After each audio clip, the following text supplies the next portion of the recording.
Yes, children, the next topic, it is the role of Emperor Constantine. So gradually this region became popular, and the Edict of Toleration, please underline, the Edict of Toleration CE 311 by Galerius was issued by Roman Emperor Galerius. Constantine I and Licinius officially ended persecution of Christians. In CE 313, Roman Emperor Constantine I and Licinius issued the Edict of Milan. Under Theodorus, Christianity became the only religion recognized by the state. Slowly and steadily, Christianity spread throughout the Roman Empire, which included most of the modern European countries. Emperor Constantine established Christianity. He introduced law, supporting Christian moral teachings. He also started the custom of observing Sunday as a Christian holiday or holy day. And in the next 200 to 300 years, Christianity spread throughout Europe. Now, this was what was the role of the Constantine in spreading the Christianity. Next topic, it is your medieval Europe. Emergence of Constantine as new capital. The Roman Emperor Constantine established a new capital at Byzantium. This city became famous as Constantinople, named after Constantine. And the people, its capital, proposed for the 1000 years until 1453. It has close relations with countries of the East, including India, and the kind of followed that to be known as the Easter or the Greek or the Orthodox. The emergence of this new capital led to a rise of trade and commerce, and it helped in the economic growth also. But slowly it declined. Now, what was the reason for the decline of the Roman rule or ancient Roman emperor? So, the major causes: political corruptions, wars, infighting among soldiers, slave revolts, etc. And the western part of the Roman Empire was destroyed by the barbarian invasions. Okay, and the coming of the Christian religion to Rome played a part in weakening the rule of emperor of a slave state. Clear? So these were some of the reasons that why the ancient Roman Empire, it declined. Now after this, it's the impact of the decline. So what was the impact of the decline?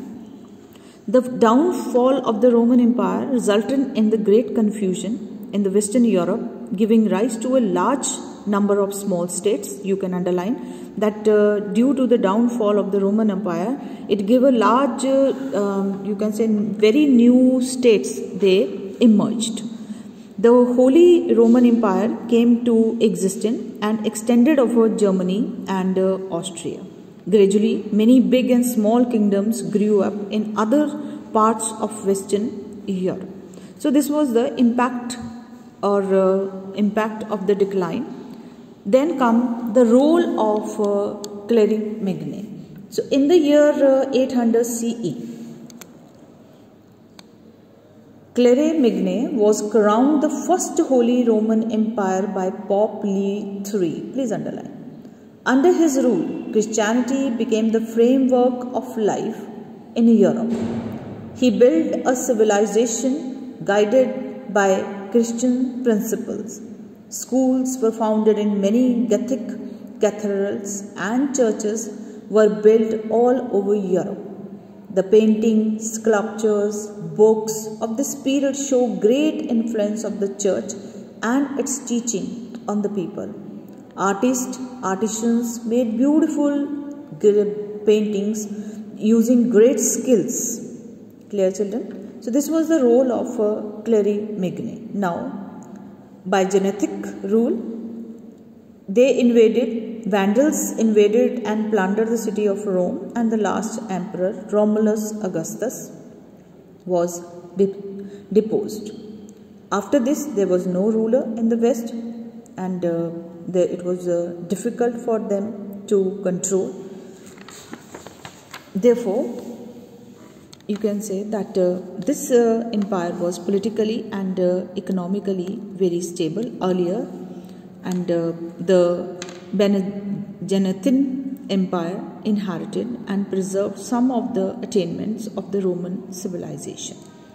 Then emergence of the Turks. After that, the fall of Constantinople and the capture of the capital of the Byzantine Empire by an invading army of the Ottoman Turks set a shockwave in Europe. The Ottoman dynasty is named after the first rule of the Ottoman policy, that is Osman I. Crusades. The Crusades was a series of religious wars underlined between Muslims and Christians. The aim of the Christians was to capture the Holy Land of Jerusalem from the Turks, Jerusalem, and the Holy Land of the Palestine was conquered by the Arabs. In the first Crusades, Christian soldiers from France and Italy captured Antioch in Syria and claimed Jerusalem. Many Muslims and Jews were killed. So children, this was all what was the Crusades. Okay, you can go through this topics. Okay, and we will start with the impact of the Crusades. So what was the impact? The impact, first of all, that they came in contact with the advanced Arab and Greek civilization. Then they learned the use of gunpowder. The use of gunpowder eliminated the role of knights and led to the decline of feudalism. Third, trade relation between Europe and Asia grew. New trade routes was there. The kings received more revenue from the trader in the form of the taxes. So this was the impacts of these crusades. Now the role of the monasteries. So what do you mean by the monasteries? An important development in this period was the building of monasteries. You can underline, a monastery is an institution where monks live. Monks were men who lived and worked for the welfare of the human race and devoted their life to prayers. The monasteries played a very important role during the Middle Ages. They helped people to get out of disorder left in Europe after the fall of the Roman Empire. There was anarchy and ignorance in Europe at that time, and monasteries were the only centers of trade, of order, discipline and learning. The monks cleared the land, developed the art of animal husbandry as well as skill of craftsmanship, and preserved the manuscripts. Then monasteries had a great civilized influence on the people of Europe also. The monasteries were centers of learning. Both religious and secular education was imparted. The monasteries provided missionaries to preach in non-Christian lands. The monasteries also led in church reforms. By the 16th century, the Christian church had many divisions. The most important divisions were the Catholic Church and the Protestant Church. This we have already done. The success of monasteries, their wealth and power, ultimately it gave the beginning of the Renaissance. This we will study when we will come in 8th class. Renaissance, it means rebirth. Okay. And there was a decline of Reformation. The Reformation was a system in which Christianity was divided into two. Brought end to monastic life in Protestant countries, and a decline should be seen in Catholic countries as well by the 18th century. Children, a Renaissance meaning is also given there, and Reformation. Renaissance, in a short you can write down, it is a rebirth. Reformation, it was a religious movement in the Europe which resulted in the division of the church into two, that is Catholic and the Protestant. Clear? And Renaissance also, please go through the dates properly. You have to learn the dates. And secondary, you have to learn these terms which are given in your book. Clear, children? If any doubt if anybody still is not able to follow any of the paragraph or any of the line, please you can call me and you can clear your doubt. Or in a class, when I am taking the class, that time also please clear your doubt. Don't sit with your doubts. Okay children, thank you. Question answers I will send you in your class group. Thank you children.